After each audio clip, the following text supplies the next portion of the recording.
Welcome to How About You, a friendly podcast about just getting by. We are your hosts, Griffin. And Drew. Were we going to do the thing? What thing? We're going to be like, Griffin, blah, blah, blah. And you'd be like, Drew, blah, blah, blah. Oh, you want to do that thing? I got a thing. All right. Well, let's take two then. Okay, well, let's just, I guess, go straight into it. I'm Griffin. My religion is simple. My religion is free pizza for everyone. And I am Drew. I am pizza Gnostic. What? Pizza Gnostic. Or pizza Gnostic. We got a lot to discuss. All right. But first, I would like to introduce our guest of the week, a friend of mine who, the basic thrust of this podcast is the question of whether or not two people who have known each other, somewhat distantly for the past 10 years can come together and have a successful conversation, let alone series of conversations and budding friendship. But we kind of, veered straight away from that into just, talking about whatever came up. So kind of getting back into that, we've brought a guest on this week, a personal friend of mine, close personal friend, who I've known for about going on 2 years, I think. It's like 2.5 years, yeah. 2.5? Oh, I'm short selling it. Something like that. We met each other. There was a point in time in my life. I was, not doing too much, just working and basically sleeping in my mom's basement. And I said to myself, I don't really know anybody. I don't really have any creative output, any kind of what's the word? Creative blah, blah, blah. Drive. What are you looking for here? Outlets. Okay. I got the word because I'm sitting next to a power outlet. Huh. Clever girl. So I was at a point in my life where I was, living in my mom's basement, working and not doing much else. I said to myself, I don't really know too many people anymore. Everyone's either moved away or gotten their own jobs. I don't really have any creative outlets. And I, just kind of looked around myself and figured, here I am living in a suburb of Chicago. I basically have a great option to either go into stand-up or improv, both of which, require very little to jump into. And what I ended up deciding to do was I would jump into the world of improv, starting with taking classes at Second City. Not the first day, but So level B. First in my second class. So not the first day of school, but the first day of school. I had the great pleasure to meet my friend, who is a wonderful actor, improviser, writer in his own stead, Levi Isaac Boyd. Hello. Hey there. Hello, Levi. Guys, how are you? Hey. Killing it. This is Drew Levi. Hey, Drew. Hey, Levi. So what's your thing? What's your thing? What do you do? I'm a actor and writer in Chicago. I am attempting to break into voice acting, and I'm also writing a book. And that's my thing. I'm also doing stand-up, I guess. But oh, are you? I didn't know about it. It's like a side gig right now. It's just kind of fun. Open mics. You doing more the performance art side of stand-up, or like punchline joke? Well, like one of my favorite jokes that I've done is just like a quick one-liner, and it goes, names are getting weirder and weirder. The other day I was deep in thought, and then her parents came home. I like it. Thank you very much. Do you believe that's a true story? It is a true story, yeah. Thought left me for Who to Thunk It. He's a nice guy, but it would would honestly be easier if he wasn't a nice guy. I know, right? Yeah, that's the problem. I don't know if you want to discuss it here, but do you not have both a film and series coming out or in the works? Oh, that's right. Yeah. I have I'm in like a short movie coming out soon here called Learning Curve, where I play a high schooler, which is really great because I have a baby face. Boy, do you. I really do. So I look like I'm in high school all the time, so it's really great because it's set in high school, and I'm the main character who is trying to find love and his prom date at the same time. That's me. It's played with my good friends Ryan Haynes and Sam Howard. Yeah, Sam's in that.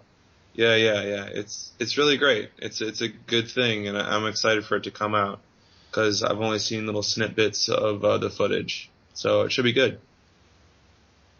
Sweet. You got the URL for that, or? Not yet. No, there's nothing for it. I think you can probably type in Learning Curve into it's Vimeo, and you can find it there. Is it on Vimeo? I was given to understand it was in post-production. It is in post, but I think you could find a trailer on Vimeo. Oh, okay, a trailer. Okay. Nice, Yeah. sweet. I was in Chicago 2 weekends ago and met with Sam after a show of hers, and she had mentioned that it hadn't been released yet. Yeah, not yet. There's just a trailer. All right. But ooh, it's a fun trailer. Ooh, it gets me. Every time I watch it, I go, ooh, I want to watch that whole show. Nightly as you cradle yourself to sleep. Mm-hmm. I watch that every time I go to bed and every time I wake up. And it makes me remember what I'm doing because I have a poor memory.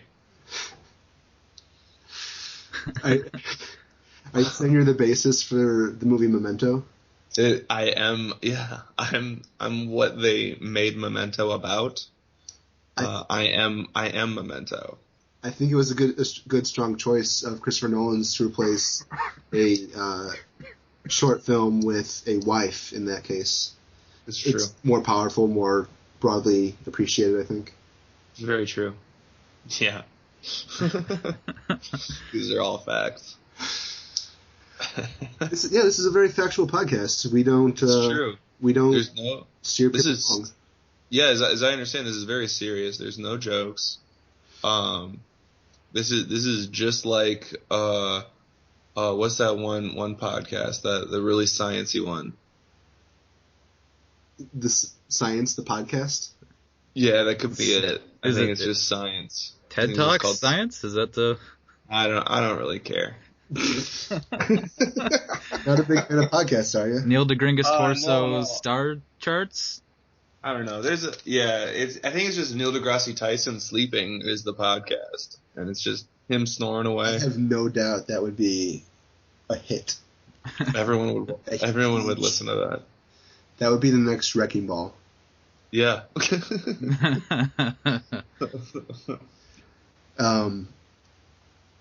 So, I guess just to continue in the vein of, discussing our friendship, what was your first impression of me? Well, when I first met you, I believe we were both the first people in our improv class to be sitting there, and I'm pretty sure we were both sitting there for a while, not making eye contact whatsoever. we were just alone, and then other people showed up. I think I introduced myself, but it was just a brief thing. And then we had a guy come in whose name was Topher, and Topher was just a fantastic man. He was the only person. He was black in the class, and he was the only black person in class. And then he found out he was the wrong. He was in the wrong class, and he left. And I think I made this statement. There goes our minority. And then we got another guy named Carlos who is Latino, and that was wonderful. And I think you were the first person to laugh at that joke. So that was my impression of you. Do you time all the responses to your jokes? I do, because how else am I going to continue my career? Good thinking, I guess. Yeah. Maybe. No, but I liked you. You're a very funny guy, and as you can tell, I'm still in contact with you, which is not everyone. I'm not in contact with everyone I know anymore. So, hey. I mean, you're both improv guys, right? Yeah, yeah. I've known some improv guys up around here, and it's interesting watching them, and how, like, you can tell the outgoing improv guy because he's staring at your shoes when he's off the stage. But then once you step out on that stage, like, it's a completely different person. Can you guys, like, talk about that at all? Like, how does it go from being, like, a very, like, in-your-shell kind of person to, blammo, I'm acting out a bajillion different things that the audience is yelling at me?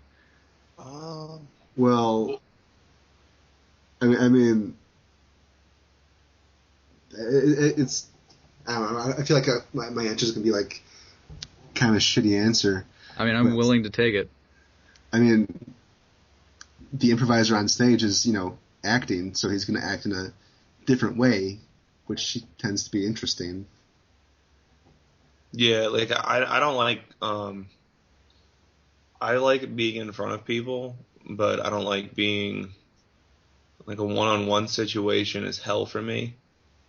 I guess because it's I don't know, it's like one of those things.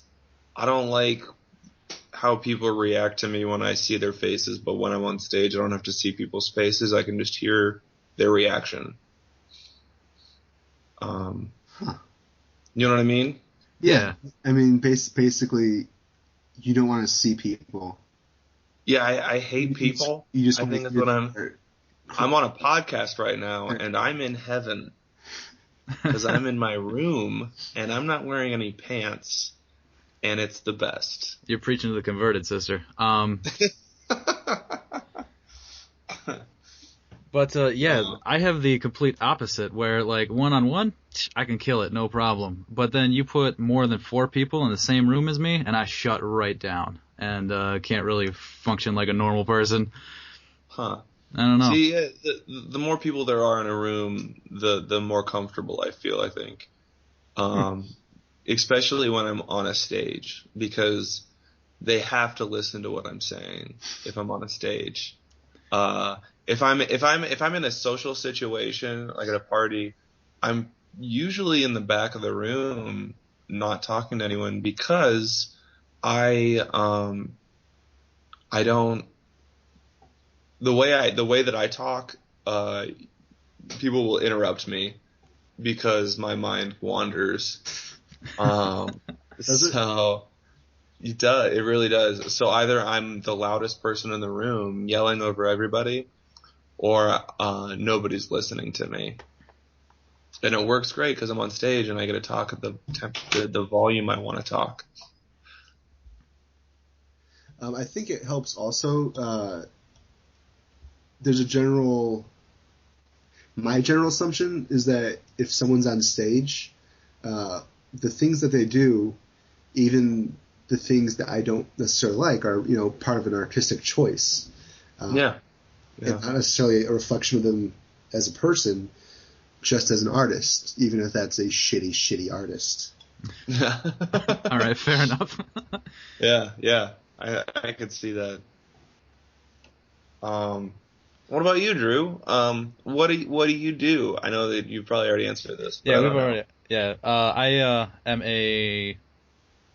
working on being a professional computer programmer. I'm a writer, and I dick around on guitars every once in a while. Oh, perfect. That's nice. Yeah. Are you the guitar guy at parties? I am not the guitar guy at parties. He has learned Wonderwall. I specific like that, and Smoke on the Water. I have specifically not learned.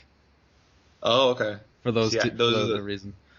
Those are the only songs I know. That and I used to play bass guitar, and the only song that I still remember on bass guitar is Godzilla.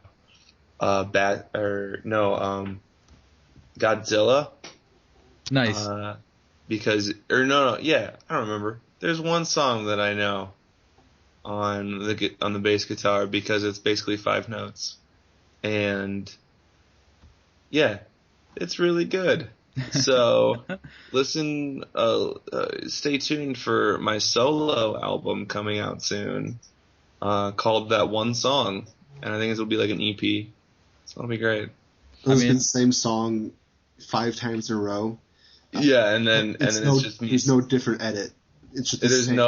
There's no difference to it, and at the end of it, it's me saying, "You bought this, so thanks," and then it's just static for another hour. I don't think that qualifies as an EP. That's understandable. I get it. I mean, if he says you bought this for the next 29 minutes, I think maybe that works. Yeah. That could be a split album with John Cage. Yeah. It's also going to be $45, and it's really going to be great. Well, that's where you have to go these days with CDs. Is you have to have like some sort of a gimmick. It can't just be music. It has to be like music taped to a brick. Mm-hmm. Yeah, it's true. I mean, yeah, taped to a brick, man. Do you guys listen to music? Music. Do you guys listen to the thing is called music? They have notes in it and sounds. Too many notes for me. No, I understand. I wasn't ever really big in studying either. Get it? Notes. Levi's also a singer. I can't keep up with this guy. He's too funny for me. The trick is to breathe. Just breathe. All right. So we having a music discussion? Is that Yeah. I've recently gotten really into rap music. Like actually, like I'm a big fan of what's his name, like Childish Gambino, and I've recently become a super big fan of the Snoop Dogg, and I wasn't ever a big fan of it, except my sister, she loves Snoop Dogg, loves him, and I'm a new fan. There's no joke to this. I'm just telling you guys facts about me. No, it's great. I recently started going through the same thing. I mean, I've always kind of like really liked rap, but you're also into Snoop Dogg. I've also listened to Snoop Dogg on occasion. Childish Gambino was great. Yeah, there's nothing. Fun. Yeah, it's super fun. And I also kind of started getting into Jay-Z, and I've gotten two. Oh no, I'm excited for you. Did you get into Jay-Z or Jay-Z? Jay-Z. See, that sounds like you've gotten into jazzy, and I don't like jazz. DJ like Jazzy Jeff. It's yeah. You like his post Will Smith years. But yeah, the Jay-Z. And I got 2 speeding tickets to the same song. Really? 10 months apart. Yes. Super annoying. What was the song? What is the name of it? It's off of, it was off of the, what was it, the last one he did there? Magna Carta, Holy Grail. Okay. I could look up the title of it, but, that's okay. I don't care. Levi prefers that you...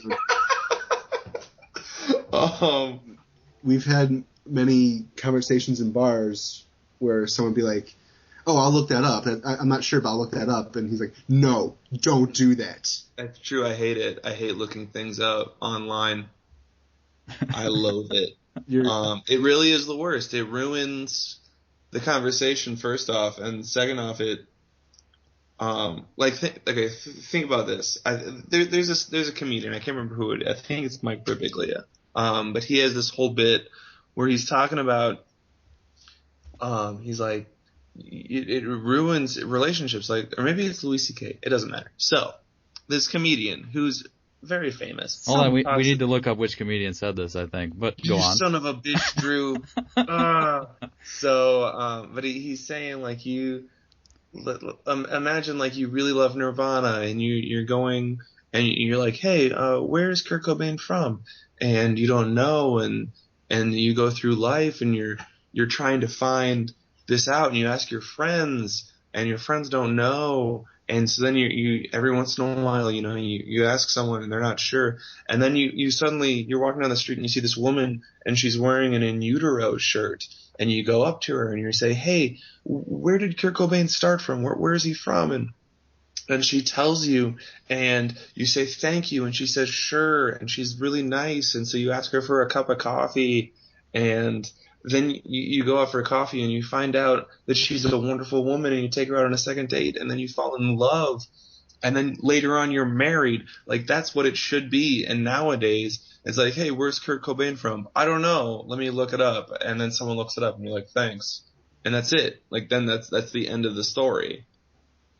Personally, I don't think you should base who you have babies with on whoever just happens to be wearing an in utero shirt. Well, it's true, because they'll probably kill themselves based on Kurt Cobain. So, no joke. The first time I bought my own music, I was early teens, 11, 12, 13, something like that. I bought 3 albums at a used music store in my hometown called oh shit. You don't know where you were born, or you can't remember the name of the store? I can't remember the name of the store. Well, I mean, both are fairly bad, although knowing where I was born would be worse for, like, logging into my bank account. Oh God. I genuinely fear for my brain and my oncoming old age. And well, that's all right. I think that I'm losing my mind too. Like, I'm pretty sure that I'm going crazy, or because I'm losing the ability to hold things for long periods of time. Like, I realize that I'm, like, bumping into stuff more, and I'm dropping things more often. And I think that I'm losing my mind, but I'm too old school to go to a doctor. Like, I'm just like, well, I'll be okay. Like, that's my whole thought process, is that, like, people from the 1600s didn't go to a doctor, so I shouldn't either. I'm so old school. I'm really cool. You guys know that about me, but I'm really cool. You're so vintage. Yeah, I'm really, like, I'm the original hipster, because I don't go to a doctor when I'm sick.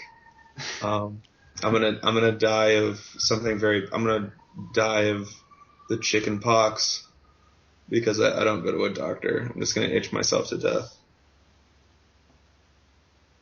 Hey, I'll scratch your back if you'll scratch mine.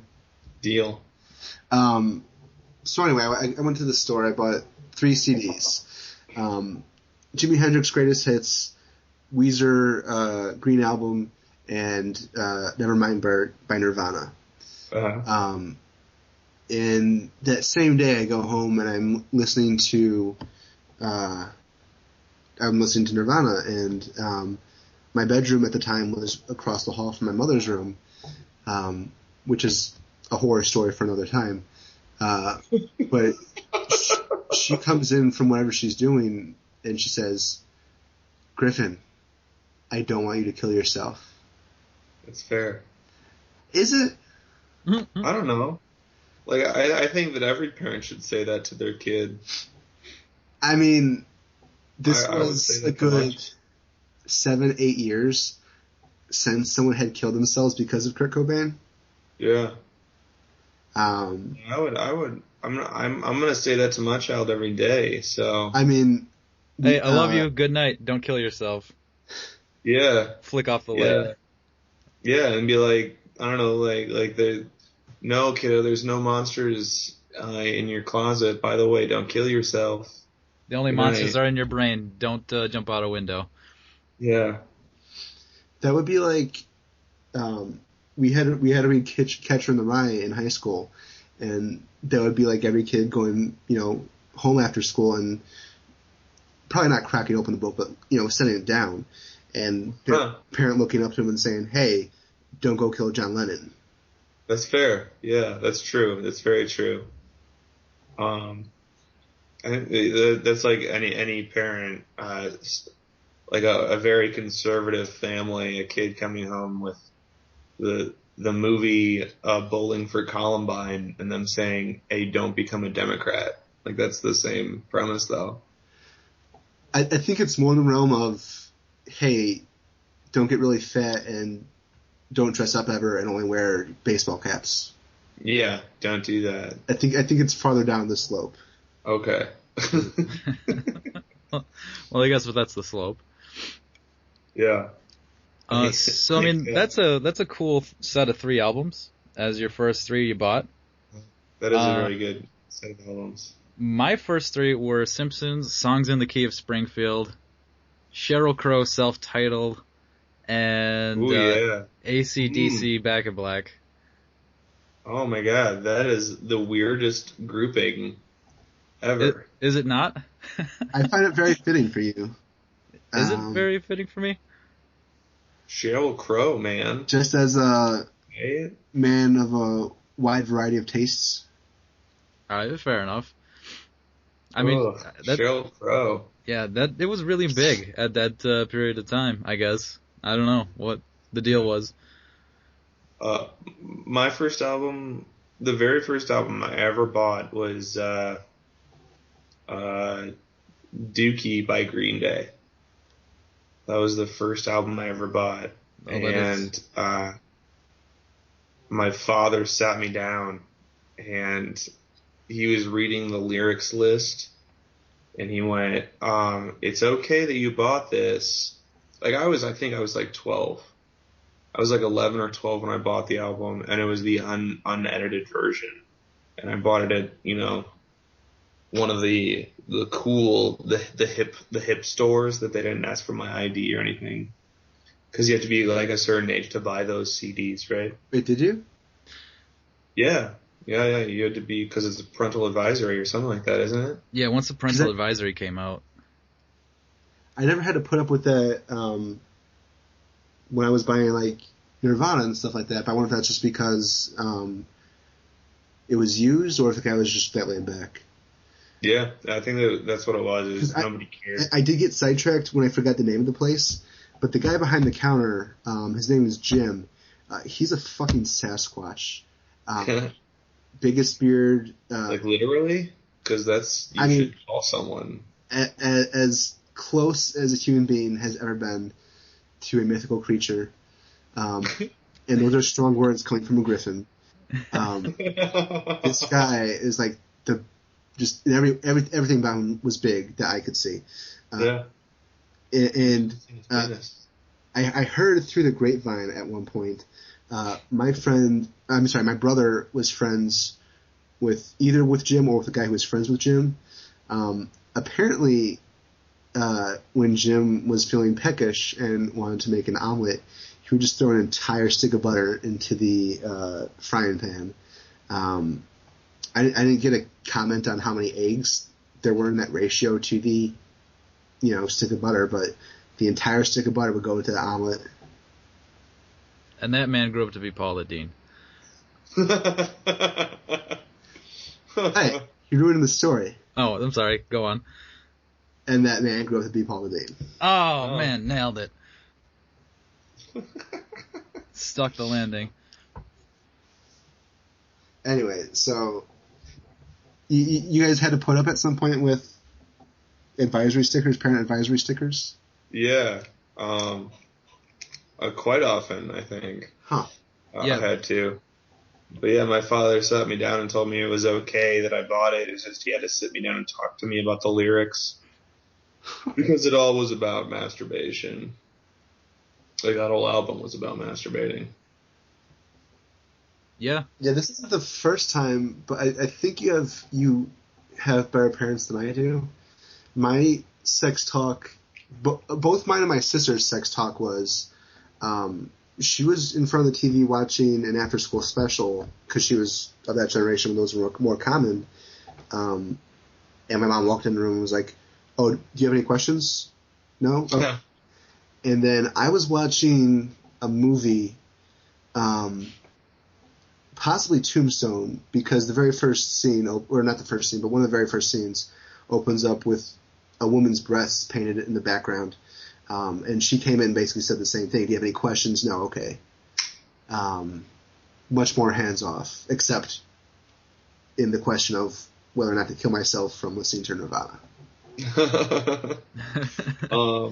My first sex talk was I was in the car. I'm from Alaska. I lived in Alaska, and I one time turned to my father while we were in the car, and I said, "Dad, what's the birds and the bees about?" And my dad pretty much slammed on the brakes, and he's like, "Well, the birds and the bees have sex with each other, and that's the end of the story." And then I didn't hear anything else about the birds and the bees until I went upstairs into my house, into my room, and I found a little book that was about sex, and it was just this whole book about sex, and it was the dumbest book ever conceived of. So that was my sex talk. But it's apparent you're saying it's the dumbest book ever, but it's apparently where your dad learned it, and things went pretty well for him. Yeah, he had me, and I'm really great. So clearly, I had a pretty well informed and well adjusted sex talk with my parents, which is double strange given the homeschooling background, but yeah, worked for me. You were homeschooled? Yeah, all the way through, from beginning to end. Wow. Right to community college at 16. You just changed Levi's entire opinion of you. No, not at all. Were you often called into the principal's office? Nope, I was the straight A student. Thank you. How often were you late for school? Never. It was great. When did you ever have to get a note written? Did your teacher ever tell you to have your parents sign a note for you? Every once in a while. Yeah. Yeah. Oh, you got to go to the store with your dad? Well, you got a note for that? You have a note? Yeah. That's fun. I'm sorry, you got to go to the bathroom? Do you have a single hall in our house pass? I need it. Yeah, you better have a hall pass for that. I always used to think that I had neighbors that were homeschooled also, and I always thought it was the funniest thing to ask them those questions and them to get really mad at me for those questions. They would. I used to ask them all the time if they had to talk to the principal. And if they had to run around, their parents would send them outside and run around the house a couple of times, like they're going to the principal's office, and they come back in and they're wearing different clothes, like their parents are wearing different clothes. I think that's the right way to do homeschooling, is to have a sex scandal. Yeah, to have a sex scandal with your child. That's the right way to do it. If you know what I mean. Is to get outed for having sex with a teenager at a homeschool. That's the worst one. That's the one everyone should look out for, I think. I think that is the one that people should look out for, yeah. Yeah. It probably happens. Yeah. So that's a sobering thought right there. Yeah, thanks. Hey, you're welcome, friends. It's so cute to watch you two bond. Thanks. So either of you guys give a shit about Star Wars? Yeah, I do. You guys watched the trailer today? No, it just came out today, the new trailer? Yeah, new spoiler trailer. I, on the other hand, don't give a shit, and I did watch the trailer. Oh, wow. So, I'm a horrible person, I guess. No, I'm just saying we have, we covered our bases. Look, man, you had things to do today. It's all right. Yeah, I didn't. I played video games until this. Then what the fuck are you doing with your life?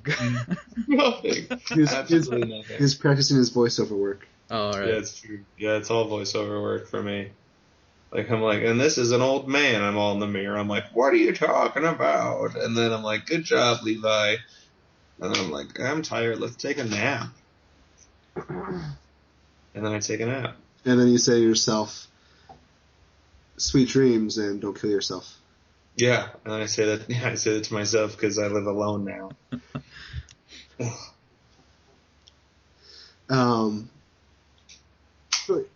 Levi, I had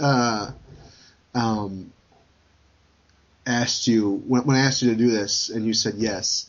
I then asked you, "Are you okay with things getting real?" Yeah. And then I feel like I should ask you again before I go any further. Are you okay with things getting really real? Well, I live in the real world, so I'm absolutely fine with that. Have you seen every season of The Real World? I'm so real. I saw it every single season, and I actually took notes on it. So let's get real if you want to get real. Okay. Well, I was just going to discuss. We've mentioned how you are. You have your thumb in every pie in Chicago, apparently, as far as art goes. Every pocket, yes. Every pocket, every pie, anything you can get your hands on. Your beautiful, beautiful hands.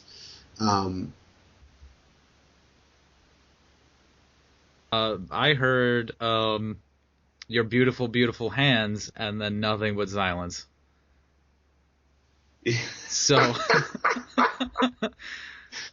I honestly don't even remember what led up to that. I will say that you do have beautiful hands. Thank you so much. What I was saying was, before we were so rudely interrupted by the large and evil Microsoft conglomerate, was that I have a certain amount of jealousy for you that I don't think is in any way deserved.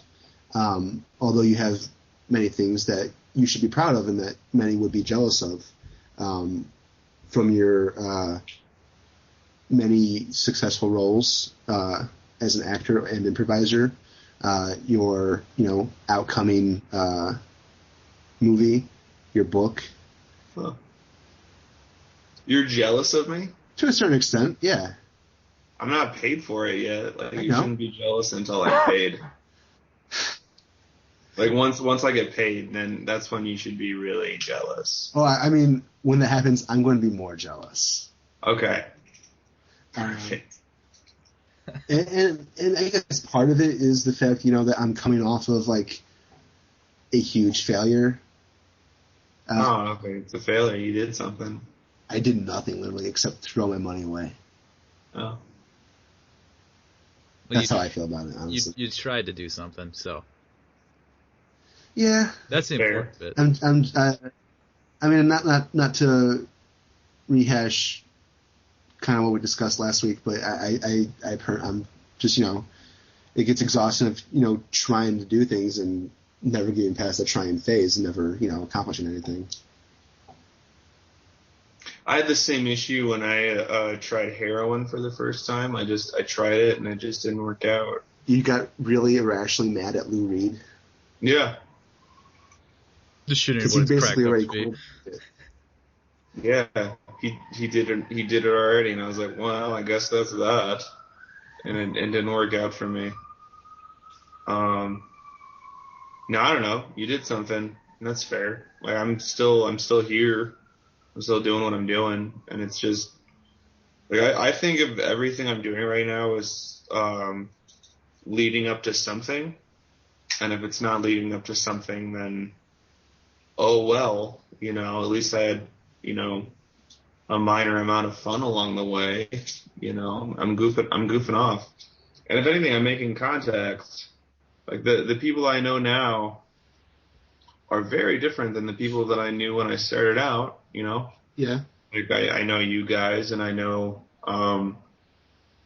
Sam Howard, and I know Ryan Haynes, and I'd like to think that I'm friends with Brian Posen a little bit. Like I write for him, and Molly Reiner and Liam and all these people that I know.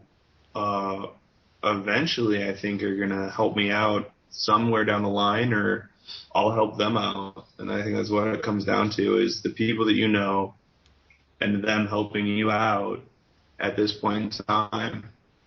You know, either they're going to give me a hand up or I'm going to give them a hand up. And that's the fact of the matter. Well said. Well said. I think the one of the wisest things I've heard on the topic of jealousy is that you can't want the good things that someone has without wanting the bad things that they have, because that was their process of that part of their process of getting to that point. And I try to remind myself of that, because I know that you've had to put up with at least twice as many siblings as I have. Yeah, I have 4 siblings. Yeah, 3 siblings. Okay, the math threw me for a second there, but yeah, putting up with 2 is hard enough. I can't imagine. Well, when I was, they're all really older than me. So am I. Like I was. I mean, you have a bigger spread than I do. My sister is 10 years older than me. My brother's 9 years older than me. Yeah. I'm 26, and my oldest sister, I think, is 40, 41 or 42. That's ridiculous. Yeah, my parents just didn't have cable for a long time, I think. They had to keep warm up in Sitka. Yeah. Alaska's cold, and I think they just got it on, and that's all that there was, you know, banging each other. That's really gross to say, actually, because it's my parents. What you should be saying is that they burst and beat each other. What'd you say? They burst and beat each other. Yes. Yeah. Because it's very cold, and everybody, yeah, they're just party. Yeah, they just did a whole bunch of birds and beeing. Just a lot of birds and bees, as my father would tell me. I meant to ask earlier, did he write that book? Yes. Yeah, my father wrote the book that he gave me about sex ed. Was it spiral bound? Yeah. Self-published, it was. spiral It was. bound? It was. It wasn't even so. He didn't even publish it. He wrote it for me, and did all of the drawings. And one of the drawings, no joke, this was in the book. It was this picture of a man laying on top of a woman, and it said, when a man and a woman love each other very much, they hug really hard underneath the covers, naked. And then it had it was written, it was like a little like arrow pointing to them, and it said, look how happy they are. And that's what I understood sex was for a very long time, was just hugging underneath covers. Huh. Well, it's not wonderful. Long, it was wonderful. I always feel like I had a weird experience, because I went to from 7th grade to 12th grade, I went to a Catholic school, but my sex ed, was fairly detailed. Oh no. I had that, and then I also went to Dubuque County schools, because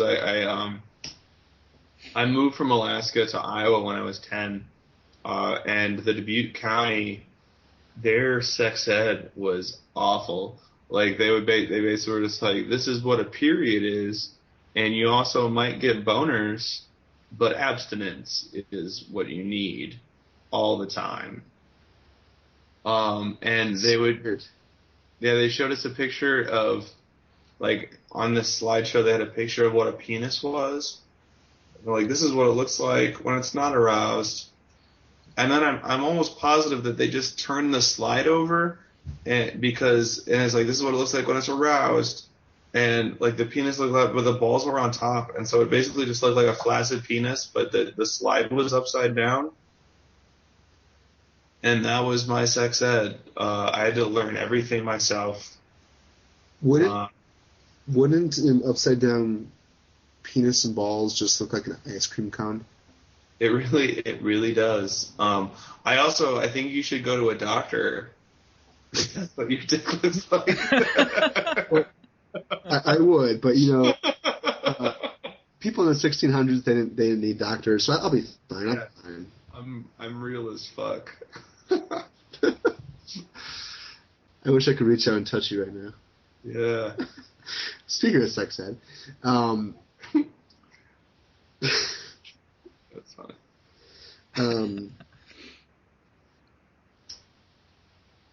So Drew, how'd you learn about sex? We talked about that. Did we? Yeah. I said I had a very in-depth and well-formed discussion with my parents, which was interesting because I was homeschooled. Okay, yeah, that wasn't a question of me. That wasn't going back to my mind, losing my mind. That wasn't part of that.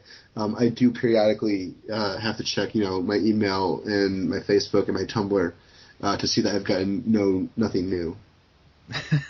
The only time I look at my Tumblr is when I'm interested in looking. Tumblr is, I think, the only thing you can look on. You can find pornography on your smartphone. And I had a friend who, an old high school friend, he's like, hey, do you want to find porn on your smartphone for free? And I said, no. And he said, well, this is how you do it. And I said, I don't want to know. And he took my phone and he, typed out some, URL for some site and just wrote Tumblr at the end of it. And there's a ton of pornography on Tumblr, and it's disgusting. It's just crazy to me, the amount of porn on Tumblr. While that's not wrong, I'm genuinely shocked that whoever this person was isn't aware that smartphones can use the internet. It's true. You can Google boobs on a smartphone, if nothing else. That's very true. They will pop up. They're just like regular boobs. They just kind of pop up everywhere. And they'll jiggle about in whole 9 yards. Mm-hmm.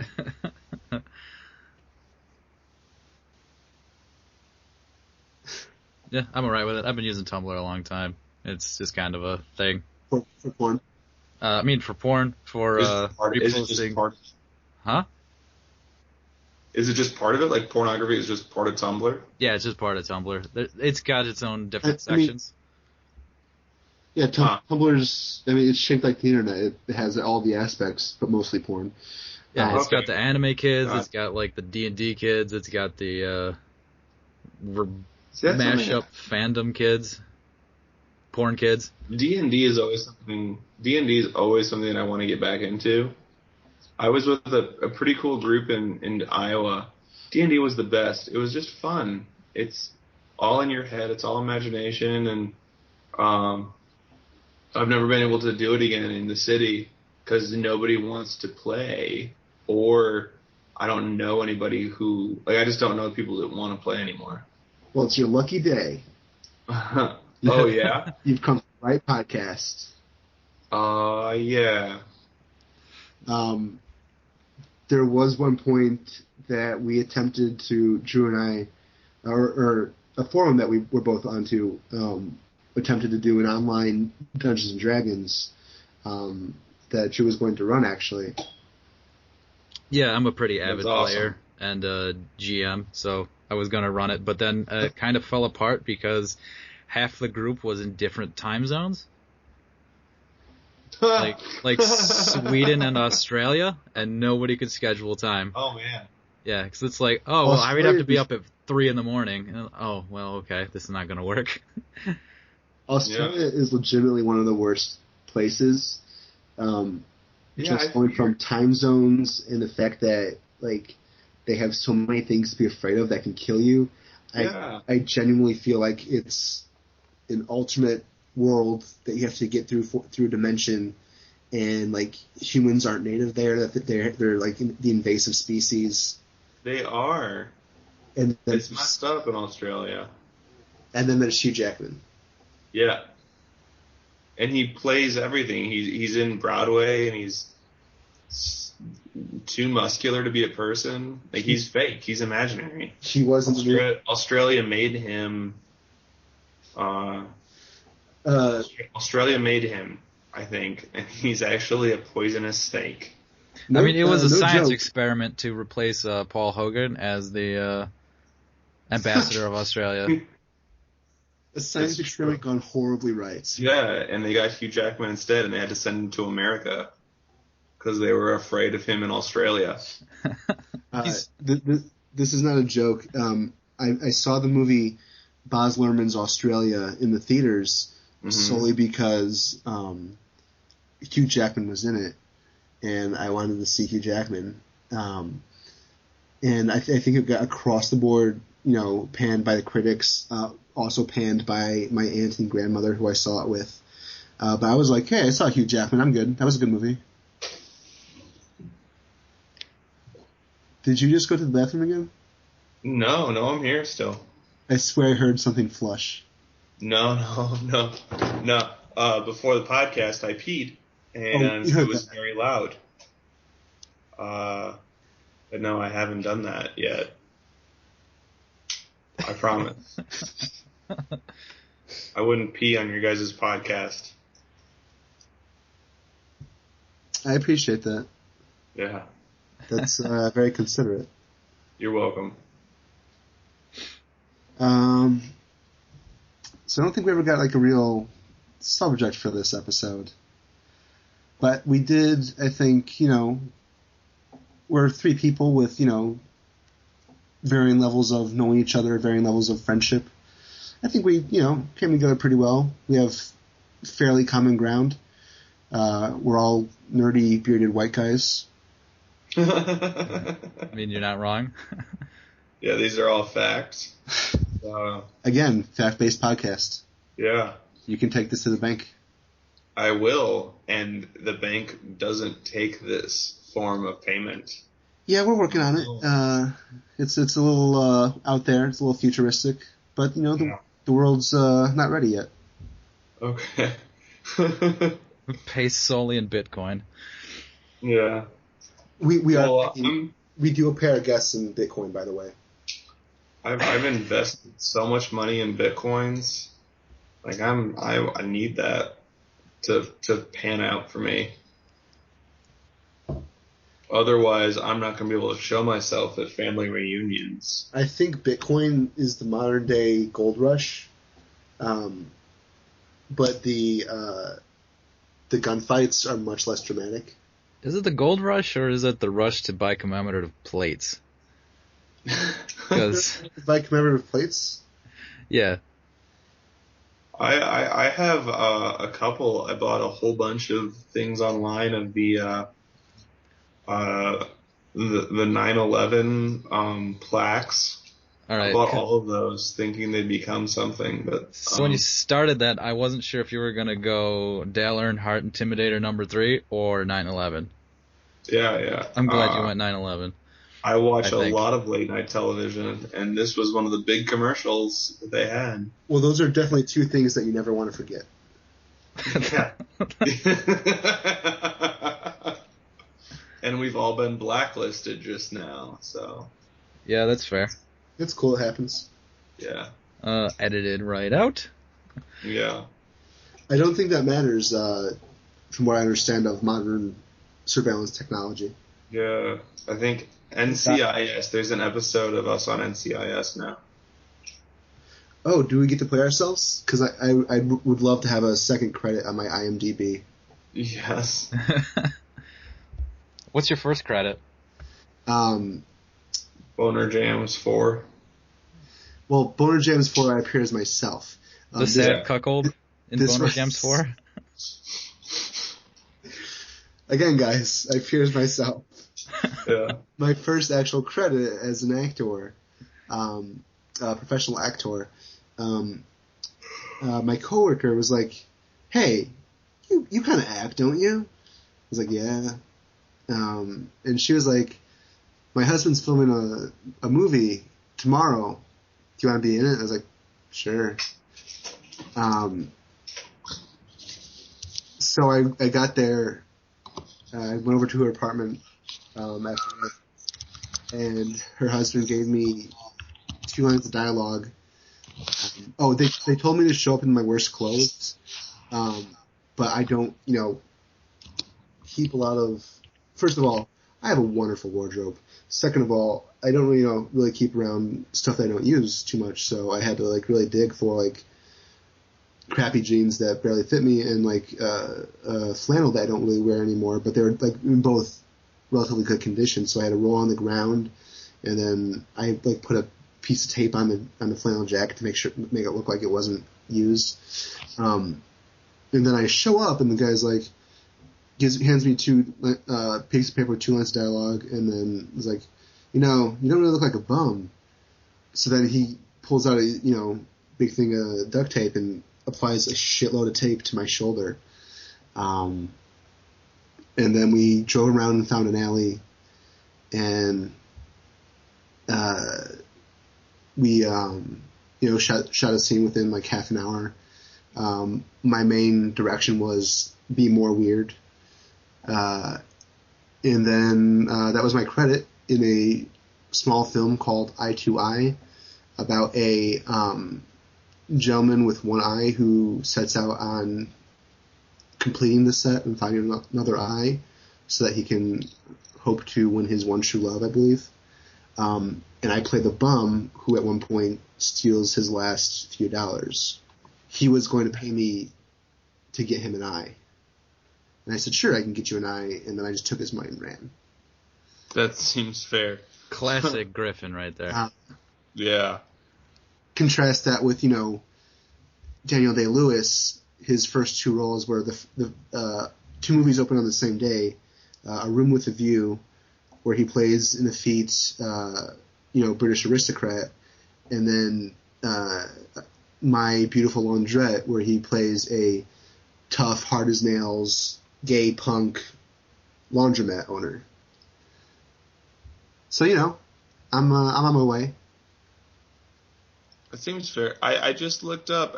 You made me ask myself if I was ever on IMDb, and I guess I'm on IMDb. Of course you are. I'm very sorry, Griffin.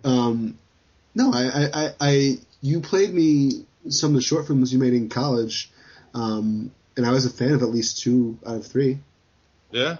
Yeah. These are, these are all awful films that I mean, not awful. They're very fun to do, and I love the people I did them with. But yeah, I just found out. You had a very extensive fight scene, in the one. Which one? I don't remember. It was a fight scene. I don't remember the name of it. You went down an alley and there was a bunch of guys and you were kind of business casual. Oh yeah. And you kicked all their That's not on IMDb. It should be. If I were you, I would parade that around. You could be the next Channing Tatum. What was that called? I can't remember the name of that. That was fun. Yeah, I played a super nerdy guy who decides that he's gonna, or he's fighting his inner demons, sort of thing. Those are inner demons? I think so. I think he's fighting his inner demons. Because they look from what I saw, they were very external. They were. I think, avant-garde. Okay. They're there. That's fair. Thing, yeah. But yeah, magic. Yeah. Visual I remember magic. that, yeah. Yeah, it was pretty cool. I remember that now. I forgot all about that movie. That's a fun movie. I think it was called Inertia. I think it was something like Inertia or something like that. See, not to drive the point home, but I wish I had movies that I could forget about. That was, I don't know, it was just a movie for a friend. It was in college. It was can you do this movie? And I said, yeah. It didn't become anything. It was just something fun to do. Well, I understand that, but I'm just saying, we're both at the level of, doing what we love and not getting paid, but there's still, somewhat of a difference between that. Well, I don't know. I mean, like, I just hung around people that, like, I worked in a movie theater for most of my adolescence. I worked in a movie theater for, like 6 years. I was 16 when I got from my first job at a place called Carmike Cinema Center 6 in Dubuque, Iowa. And they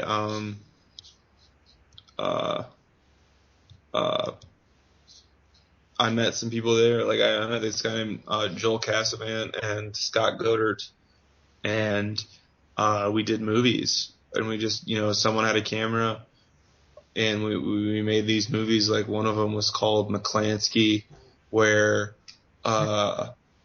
this guy, his name is Matt Wolfcool. He's a very funny guy. We he's like a cop who's on the edge, and he's just drunk all the time, and he gets my character's name is Shady Wells, and they call him Shady because he has sunglasses all the time, and he's just a goof off. It's just, I don't know, it's just who you, like I said, it's who you know, I guess, but at the same time it was a high school goof off, fun thing to do. Sure.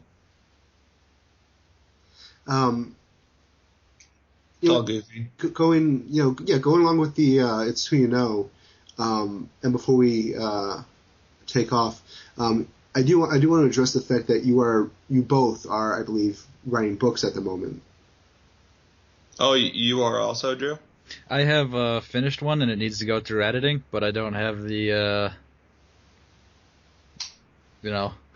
I don't have the drive to go through and rewrite large sections of crappy book. Oh, okay. You know what I'm saying?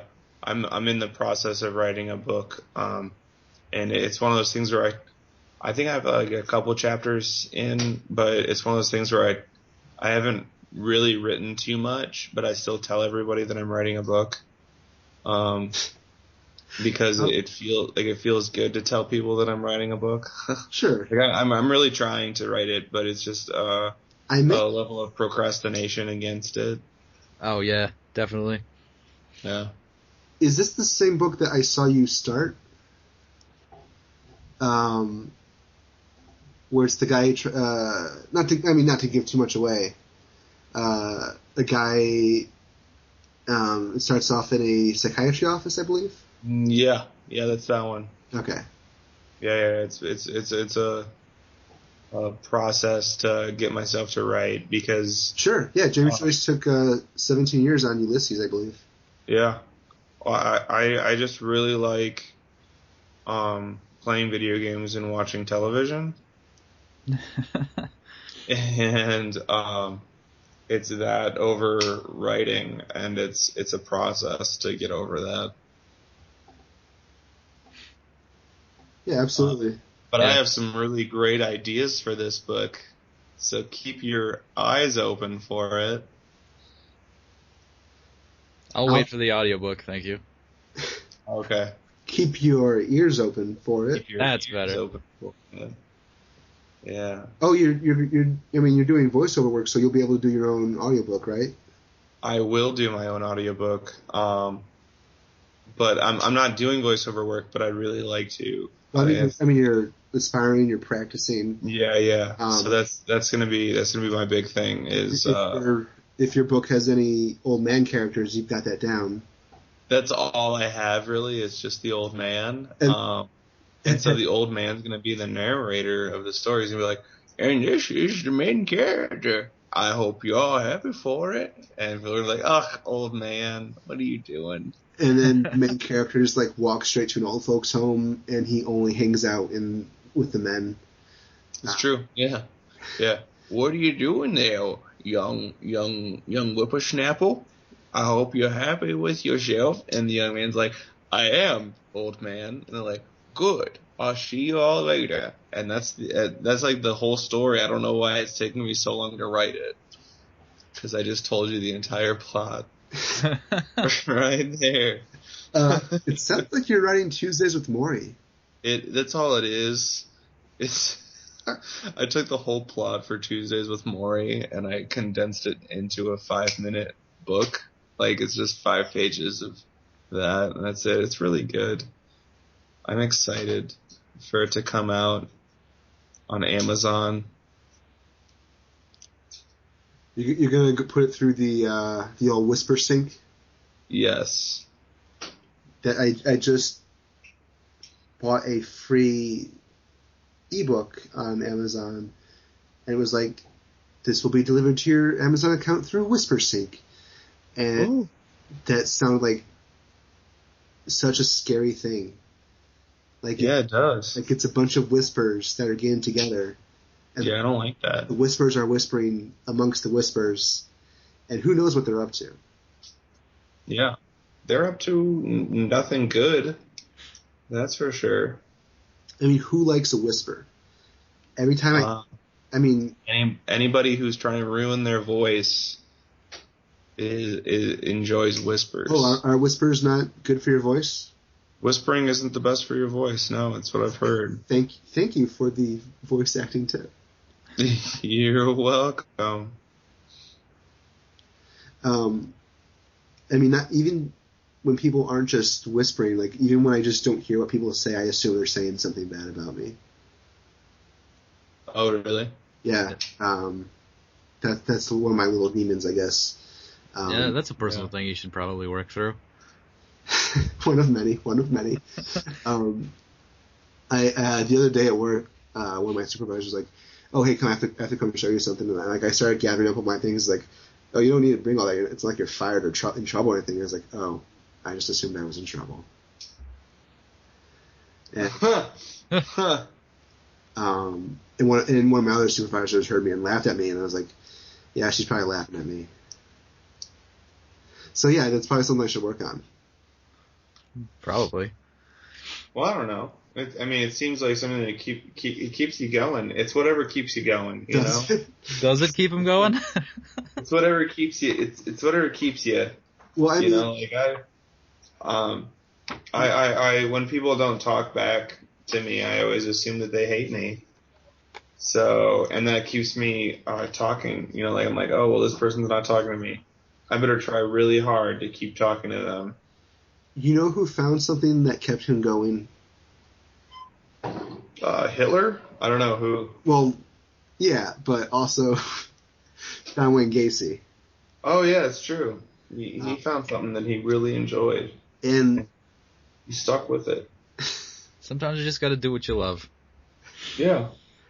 If you're happy, you're never gonna work a day in your life. And quote John Wayne Gacy. Those are words that John Wayne Gacy lived by. I wouldn't doubt it. There's a bar that's not far from the Annoyance Theater in Chicago, the L&L Tavern, that it has a really great jukebox, mostly because it's free, but also because it's pretty decent selection. But I went there several times, and then one time I went there, and I guess this was then in the fall. I had been there in the summer, and the door was closed, and I realized that with the door now closed, that there was a huge, giant portrait of a clown on the front of the door. Perfect. And I was like, oh, hey, that's weird. And then I went about my business. I went in there with a friend, and she ordered a beer that was open and half drunk when she received it. So we moved on, and then I was going about my business in life, and then on Facebook someone posts, oh hey, this Chicago Tavern was once a home to or a hangout for John Wayne Gacy and other serial killers. It's like, what bar could it be? And it's the L&L Tavern. Oh my god. There's another bar here that was John Wayne Gacy frequented, and he picked people up at. It's called the Anvil on Granville. Apparently, he picked people up there, and I have a friend of a friend who was almost picked up by John Wayne Gacy. So that's pretty awesome. That has to be a huge blow to the self-esteem. Right? Almost picked up? Well, no, he decided not to go with John Wayne Gacy. Oh. Like, it wasn't that John Wayne Gacy was like, never mind. Because, yeah, that would have been very What unfortunate. if it was, though? Yeah, that would have been pretty funny. Like, You have to go like, listen, it'd be really great for us to go out back to my place, but I just can't tonight, I guess. Yeah, Not tonight, friend. And then you'd have to go, and you'd check the news like the next day, like, killer guy picking up people, and it's like, whoa, I'm still alive. That could have been me. So ugly, and I have a whole. What's wrong with me that this person didn't want to take my skin off and eat it?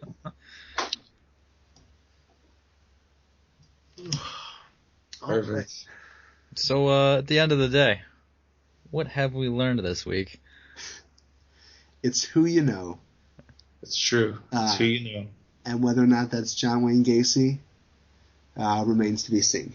Yeah. I think that I learned that podcasts are my medium. Like, this is just where I should be. Like, where did Levi go? He lives on the internet now.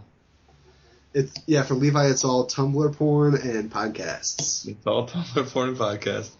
I'm going to become a hermit as long as I have an internet connection. I'm going to be a hermit. I don't think that's the definition of a hermit. Well, yeah, but I'm also going to I'm going to have a really big beard and live in the woods, but I'm going to have an internet connection. You'll get Google Fiber out in the woods. Yeah, it'll be great. What did you learn this week, Drew? What did I learn this week? Yeah. I learned that being jealous of someone else's successes is a real issue that I probably also need to work through. Wait, who are you jealous of? None of your business, but it's real life stuff. Is it Bret Michaels?